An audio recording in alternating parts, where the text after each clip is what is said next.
바다에서 올라온 짐승이라 이런 점으로 말씀을 드립니다. 우리는 12장까지 이렇게 요한계시록을 살폈습니다. 12장 17절에 보면은 이런 말씀이 나옵니다. 용이 여자에게 분노하여 돌아가서 그 여자의 남은 자손 더불어 싸우려고 바다 모래 위에 서있다. 자, 요한계시록에서 바다란 열국 세상을 상징합니다. 근데 그 바다 모래 얼마나 많은 모래가 있겠습니까? 세상에 많은 사람들 위에 서 있더라. 이렇게 우리가 상징적 해석인 것을 상징적 계시를 알 수가 있습니다. 그래서 이제 13장, 우리는 지금 이렇게 장이 구분되어 있지만 이 편지를 보낼 때는 장절이 원래는 없습니다. 그렇지만 이제 우리의 이해를 돕기 위해서 장이 나누어졌다. 이렇게 우리가 이해해 볼 때 이 13장 1절은 바로 12장과 연결되는 내용이라 하는 것을 알며 살피면 전혀 생소한 내용이 아니고, 이제 계시록 13장은 두 짐승이 나타나는데 바다에서 한 짐승이 나오고, 이제 다음 주나 그 다음 주에 살펴볼 수 있게 될 11절에는 땅에서 올라온 짐승, 두 짐승이 나타납니다. 그런데 이 두 짐승은 모두 붉은 용의 하수인으로 그 도구들입니다. 그랬을 때 이 바다에서 올라온 짐승, 바다나 땅은 세상을 상징한다. 이렇게 이해를 하면 됩니다. 그럴 때 바다에서 올라온 짐승이 오늘 본문의 주제입니다. 그럴 때 우리는 왜 많은 어떤 칭호가 있지만 짐승이라는 칭호가 좋은 말이 아니잖아요. 이 짐승이라는 의미는 어린 양과 대조되는 질서에 대해서는 무질서를 말해주고, 선에 대해서는 악을, 생명에 대해서는 죽음과 직결된다. 토마스라고 하죠. 그렇게 표현을 했는데, 도대체 이 짐승의 정체가 뭐냐 했을 때 바다에서 올라갔다는 것입니다. 자, 요한 당시 세계의 막강한 세력이 로마입니다. 대제국 로마의 이 정치 권력을 상징한다. 이렇게 해석을 보편적으로 합니다. 바로 그들의 모양이 그 바다에서 올라온 짐승은 단수죠. 그 짐승의 모양이 우리 1절에 보니까 뿔이 열이요 머리가 일곱이다. 뿔은 권세. 이 짐승의 모양이 지금 많은 면에서 용의 모양도 담고 있고, 더 나아가서 우리 예수님을 가리켜 일곱 뿔이다 이렇게도 말했어요. 그러니까 뿔은 권세를 말하는데 열을 달고 있고 머리는 일곱이나 된다. 이자도 자 열이라는 숫자나 일곱이라는 숫자는 완전 수잖아요. 그런데 뿔과 머리를 이렇게 가지고 있는데 대개 머리에 왕관을 쓰고 있는데, 이 바다에서 올라온 짐승은 뿔에 열 양관이 있다 그랬어요. 그 점이 좀 차이가 있어요. 여러분 정확히 보면 그 뿔은 뭘 가리킨다고요? 권세. 그러니까 마귀에게도 권세가 있는데 바로 뿔에 면류관 왕관을 씌워줬더라. 이건 다 하나의 그 마귀가 준 권세지 좋은 왕관이 아니지요. 그 머리들에는 신성 모독하는 이름들이 있더라. 하나님을 모독하는 참남한 이런 이름들이 있더라. 그런데 이 권세를 누가 줬느냐 보면은 용이 줬어요. 용이 2절에 나오죠. 용이 자기의 능력과 보좌와 큰 권세를 이 바다에서 올라온 짐승에게 줬다는 거예요. 그런데 그 바다에서 올라온 짐승의 모양이 2절에 보니까 표범과 비슷하고 그 발은 곰의 발 같고 그 입은 사자 입 같은데, 자, 표범, 곰, 사자 다 어떤 짐승입니까? 사나운 잔인한 그런 짐승을 가리킵니다. 자, 이런 짐승의 모양을 한 이제 짐승이 올라왔다는 거예요. 이걸 사람들이 그림으로 뭐 그린 것이 제 그 태블릿 안에는 들어 있습니다만 다음에 한번 기회가 되면 보여드리도록 하겠습니다. 그림이 지나지 않습니다. 자, 이 용이 짐승에게 권세를 주었는데 이 권세가 무슨 권세냐? 그 당대로 보면은 로마 제국의 세상 나라를 통치하는 그 권력이다. 통치를 가리킨다. 이렇게 볼 수 있습니다. 자, 그런데 이런 내용들은 그냥 생소하게 갑자기 나온 내용이라기보다는 구약적인 배경으로 볼 때에 이 말씀을 받는 사람들은 익히 알던 내용입니다. 다니엘서 7장과 3절부터 8절을 보면은 이 세 짐승이 사자는 바벨론을 가리켰고 곰은 메대를 가리켰고 표범은 바사를 상징했습니다. 물론 여기 본문에서는 바벨론이나 메대나 바사를 상징하는 것은 아닙니다. 그러니까 그 다니엘서에 이미 상징으로 사자니 곰이니 표범이니 이런 짐승을 등장시켰다는 것입니다.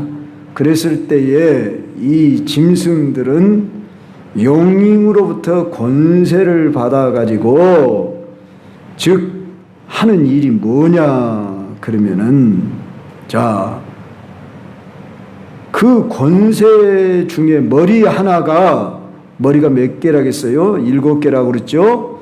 그런데 3절에 보니까 상하여 죽게 된 것 같더니, 죽게 된 것 같다고 그랬어요. 죽었다고 말은 안 하고, 그러니까 죽게 된 것 같은데 그 죽게 되었던 상처가 나으니까 온 땅이 놀랍게 그 짐승을 따르고, 여기 온 땅은 세상 나라를 가리키죠. 그러지 않나요? 열구. 근데 누구를 따른다고요? 짐승을 따르고. 그러니까 야, 기적이 일어났다. 저가 죽을 줄 알았더니 저 머리가 봐라, 저 죽게 되었는데 살아난 것 봐라. 그러니까 악한 권세를 행하는 사람들도 승승장구하고 잘 되는 경우도 얼마든지 많다고 말이에요.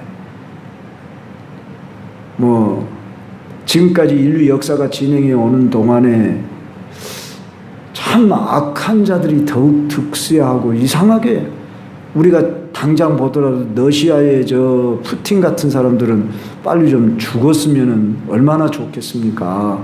그러면 우리가 우크라이나 국민이 아니니까 이제 얼마나 지금 불안한 중에 우리 머리 위로 언제 폭탄이 떨어질 줄 모르고 우리의 가족들이 위협을 당하고 우리의 젊은이들이 막 죽어나가는 이런 나쁜 군주가 이 세상에 오늘 또 뻗어지 살아있고, 그냥 어찌 세상에 저런 자들은, 아이 푸틴이 언젠가 뭐 심장이 마비돼가지고 뭐 쓰러졌다, 그런데도 또 다시 살아난단 말이에요.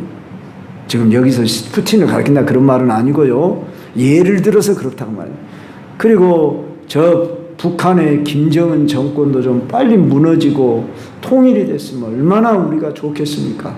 근데 이상하게 저놈들은 승승장구처럼 보이고 떵떵거리고 있는 것처럼 이 마귀로부터 권세를 받은 이 짐승도 지금 그런 모습이다 그 말이에요. 죽게 된 것 같더니 죽게 됐던 상처가 나아갔고 온 땅이 놀랍게 여기서 누구를 따른다고요? 짐승을 따르고 그 다음에 4절에 보니까 용이 짐승에게 권세를 주므로 또 용에게도 경배하고 세상 나라 불신 세력들은 궁극적으로 용을 경배하고 짐승을 따르는 존재로 전락하게 된다고 합니다. 우리 중에 물론 우리는 불신자들을 다 마귀 종들이다 그렇게 표현할 필요는 없을지 몰라도 영적인 시각으로 우리는 안목으로 그렇게 볼 줄 알아야 됩니다. 불쌍히 보죠. 우리는 긍휼히 여겨야죠. 그런데 궁극적으로 보면 끝까지 돌아오지 않고 대항하는 자들은 누구에게 소속된 자입니까? 마귀의 종 노릇에서 마귀 종을 따르는 자예요.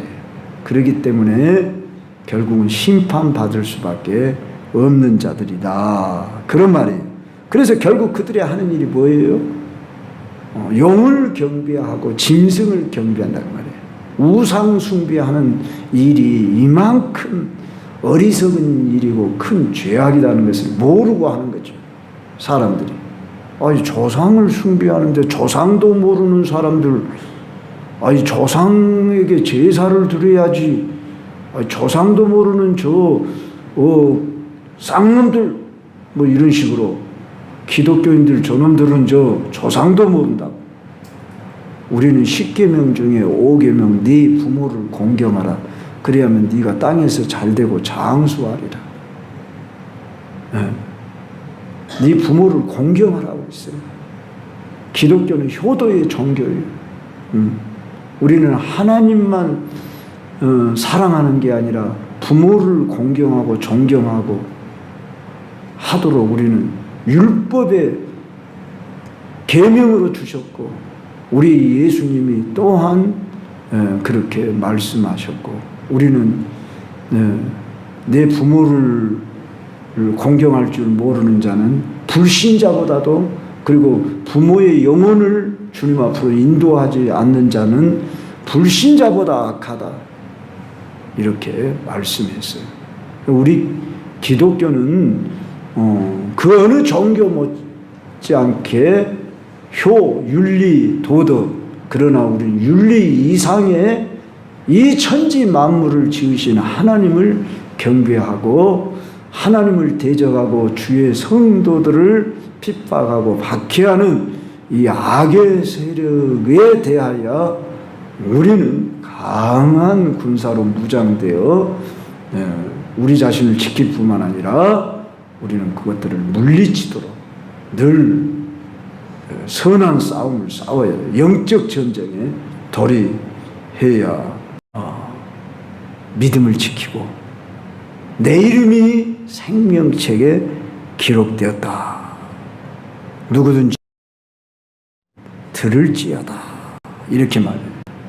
그래서 고난을 받고 핍박을 받고 심지어 순교도 당한다는 겁니다. 그래서 10절에서 사로잡힐 자는 사로잡혀갈 것이요 칼에 죽을 자는 마땅히 칼에 죽을 것이니 성도들의 인내와 믿음이 여기 있느니라. 어떤 자는 칼에 죽기도 하고 사로잡히기도 한다는 거예요. 그런 과정 속에 성도들의 인내가 필요하고 믿음이 필요하다. 끝까지 견디는 자는 구원을 얻으리라. 할렐루야. 그런데 우리가 지금 당하는 것이 어찌 순교에 비하겠습니까? 근데 우리는 너무 때로는 약하고 안일한 경우를 신앙을 가질 때가 많아요. 그래서 경제가 번영할수록 이 기독교가 번영을 하면 좋은데 그러질 않는다는 겁니다. 유럽이 그것을 증거해주고 있고 미국 사회가 그걸 증거해주고 있어요. 이 경제지수가 이만큼 올라가면 우리의 신앙도 같이 좀 올라가줘야 합니다. 우리 70년대, 80년대 그 경제개발 5개년 계획 막 하면서 저는 박정희 시대 시절을 살았지 않습니까? 그럴 때에 그 새마을 노래를 불렀어요. 우리가 동네마다 그 막 노래 소리가 막 그 확성기로 들리고 그랬어요. 오래돼서 다 그 가사는 이제부터 잘 살아보세, 잘 살아보세, 우리도 한번 잘 살아보세, 막 그러면서 그 노래 소리가 동네에 다 막 들리고 그런 노래를 부르고 뭐 새마을 그러고 일하러 다니고 자 일거리가 없어서 돈 벌 데가 없어서 살아갈 수가 없는 그런 시대에 그 울력이라고 그랬죠. 그래가지고 가령 하천에 제방을 쌓는 일을 하면은 밀가루를 줘요. 그 밀가루를 주면 그 밀가루 한 푸대 주면 그 밀가루로 집에 가서 죽을 써먹고. 저만 아는 이야기가 아니지요. 우리 저 이장로님이나 우리 저기 저 박 교수님은 다 익히 잘 아는 바입니다. 그래서 정말 그렇게 살던 그 시절에는 참 우리 허리를 졸라매면서 이 의자도 없는 마룻바닥에서 이 방석 하나 깔아놓고 무릎 꿇고 주여 부르짖으며 기도를 해요. 그런데 요새 저기 그 광산구 우산동에 가면은 청사교회라고 교회가 있어요.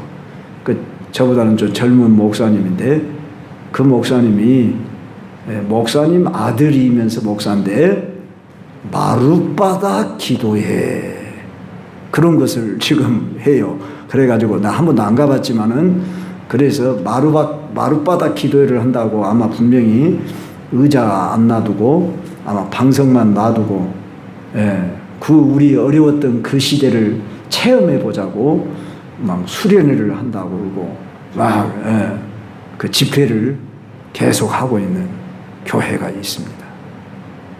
사랑하는 성도들, 물론 우리는 옛날로 돌아가자는 말이 아닙니다. 우리의 이 시대가 경제 10개국 안에 들어가니까 우리가 정말 행복하고 만족합니까?